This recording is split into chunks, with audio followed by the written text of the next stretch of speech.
భాగస్వామ్యం ఉంది, కేంద్రం వేస్తుంది డబ్బులని. అదే చెప్పేది, వాళ్ళకి చెప్పడం చేత కాదు, వీళ్ళు దాన్ని ప్రచారం బాగా చేసుకుంటారు అనమాట. అదే వచ్చిన గొడవ, దానికి మించే ఉండదు అనమాట.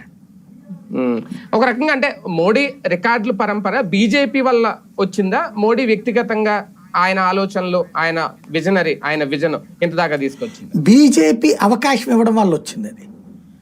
బీజేపీ అవకాశం ఇస్తేనే అటల్ బిహారీ వాజ్పేయి అయినా ఈయనైనా మధ్యలో అవకాశం పొంది ఫెయిల్ అయ్యారు. అద్వానీ ఫెయిల్ అయ్యారు 2009లో ఆయనకి ఇచ్చారు, ఫెయిల్ అయ్యారు. రేపు పొద్దున వ్యక్తి మారిన ఈ సక్సెస్ చూడగలుగుతాం ఇంకో వ్యక్తిలో ఖచ్చితంగా. అది బీజేపీ పాలనా విధానం, అది గుర్తుపెట్టుకోవాలి. మోడీకైనా ఇంతకుముందు ఏం పబ్లిసిటీ ఏం లేదు, తను ఇట్లా అనుకున్నాక ఆటోమేటిక్ వచ్చింది.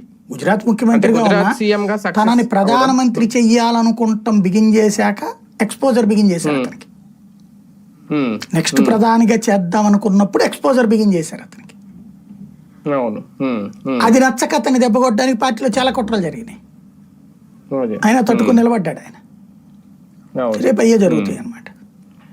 రైట్ రైట్ చూద్దాం. మొత్తానికి మోడీ అయితే ఇప్పుడు నేటి నేతగా మనం చెప్పుకునే నేతగా ఒక రికార్డు. ఇందిరాగాంధీ గారు ఎన్నాళ్ళు పరిపాలించారు, జవహర్లాల్ ఎన్నాళ్ళు పరిపాలించారు, నెహ్రూ, వాళ్ళతో కంపేర్ చేసిన చేయకపోయినా పోలిక చేసిన ఆ డేస్ అనేది రికార్డు సాధించారు. అటు పార్టీకి వరుసగా విజయం తెచ్చిపెట్టడంతో పాటు ఆయన ఏంటి